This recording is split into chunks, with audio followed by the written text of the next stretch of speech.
as one of the 35 members of the Club of Rome, we decided, and the investor in the group, we decided to call this so-called the Investmentwende, and invite all of you and all of those who want to join us to call it and implement it and show how you can aggregate capital to really make the changes that ought to be made today.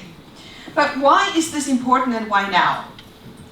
Well, it is important because we're living in extraordinary times, and I know nobody likes disruptions, but this is exactly what's happening. Disruption means a rupture. Something that you had is broken.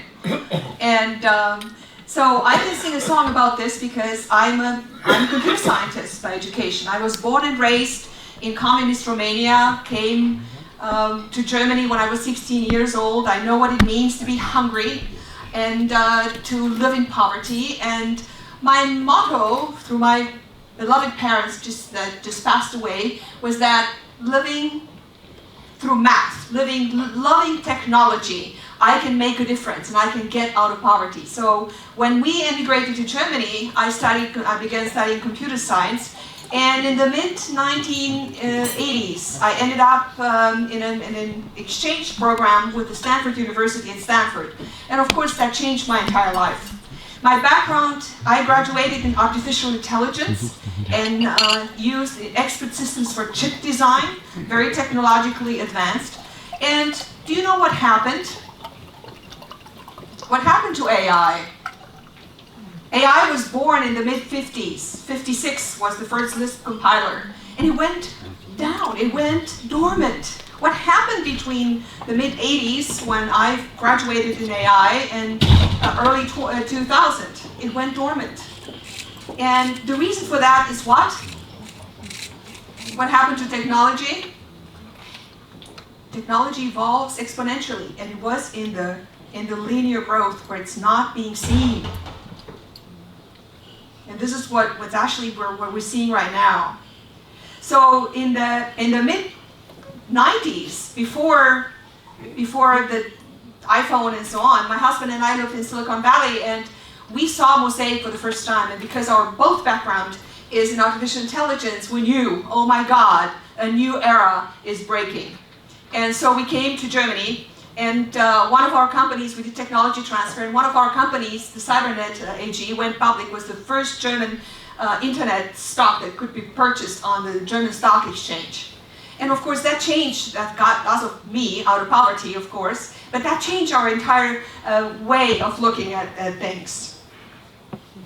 So what happened to technology between 1980s and 2000 was, as I said, linear. And the problem with that is when it moved that in the exponential growth, and I'm painting this picture for you so you can see it, then the disruption began. And whether we like it or not, I don't like, who likes disruption? It is affecting us. Well, I like what I understand. So something I know I love. If I don't know, I don't understand, then you hate it. And of course, this is an invitation for you to join us in. To join? Yes? Step back a bit. Should go back? You have light in your... we can see you. Thank you. Oh, okay. Thank you. So there are 6 Ds that I would like to invite you to maybe deal with or learn within the context of digitization. As a computer scientist and an AI expert, I have to go into this because it is affecting us today. And the sooner we get used to it, the easier for us and less disruptive it's going to be. So digitization leads to what? I just said it. Deception, right. Deception means you don't see it. It's not important. What is the next state? Disruption, we talked about it. So it goes into the exponential thing and it begins to disrupt. So give me an example. Who wants to, guys, I know you're tired, you want dinner. Me too. But let's have a conversation because this is what we're here for, to learn and join with each other. Well, give me an example of a disruption. Well, the Kodak exactly. bankruptcy was a disruption. Exactly. In the mid 70s, Kodak invented the digital camera. And what happened to Kodak? Is it still around? No. They didn't disrupt themselves. They had the technology and didn't disrupt themselves. So the next stage then is dematerialization. What does that mean? What is it? Everyone has probably in this room a smartphone. What kind of devices do you have in there that have been dematerialized? You have a video camera, you have a photo camera, you have a GPS, you have a phone, and so on and so on. These have been dematerialized into one device, and you have in your pocket more technology that was used to get us to the moon. What else? And what is the next D? Is demonetization. Once you have developed the technology, the copying of that technology leads to, it's to zero cost. So it doesn't cost anything. And now comes the sixth D, and that is democratization. Democratization means that this technology is being made available to a wide audience. And this is an amazing opportunity for all of us, because we have access through the internet to amazing minds on this planet because of the technology that is disrupting our lives the way we know it. So the result of these 6 Ds over the past 2,000 years, since the beginning of the Industrial Revolution, is extraordinary. And I want us to have hope. And I want us to really go forward and embrace the challenges that we're facing today. I'd like to give you some numbers. So the global income increased 300% in this time frame. The lifespan increased 250%. The food cost decreased 13 times. The energy cost dropped 30 times. The literacy increased from 12% to 88% in the same time frame, 200 years. Transportation costs decreased 100 times cheaper. Communication costs increased, and now we count it's 100,000 times cheaper. And knowledge costs decreased millions of times. So there are amazing, great news. And of course, that transforms the human race. And of course, what's driving all this is the Moore's Law. Is it Moore? Everyone is familiar in this room, I'm sure. That was the founder of Intel, who in 1959 started, or 58 started Intel. And then 65, he published a paper where he says that the number of transistors that could be put onto a wafer is doubling every year. And this is what's happening for the past 50 years. And this is the disruption that we're facing right now. And there is no way. Well, we could go into the woods. We could go, I don't know, but even there you're going to be affected. There's no way how we can overcome it. This is our chance at the same time. That's why we're calling it an investment turnaround. So the beauty about being an investor within this context is the fact that starting a company right now is how much? Anyone, the numbers? In 2000, starting a company required $5 million. In 2011, it only needed 5,000. So what that means as an investor, we can exercise, we could use our imagination, we could start many, many companies, use new ideas to develop something that really impacts 1 billion people. If you really want to make a difference and respond to the call of the Club of Rome, invest in a company that affects 1 billion people in a positive way. Another thing that is the result of this Moore's Law and the exponential growth in technology is that we are having billions of people connected to the internet. In 2010, there were 1.8 billion people. In 2017, this year, is 3 billion people. And we're expecting to have, in 2020, 5 billion new minds on this planet. New minds, new clients, new people who create new ideas, new people who are creating new companies, and new people who are creating jobs, because our old structures are falling apart.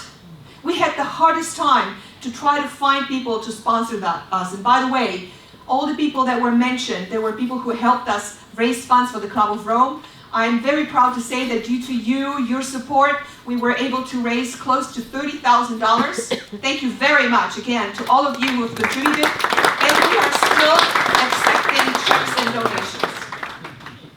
So all of these minds we can use because we're moving away from big conglomerates that are providing jobs toward a world where every entrepreneur has access to the internet, to the global world.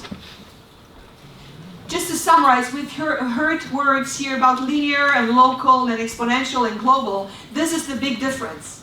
Humans, we are not able to think in an exponential way.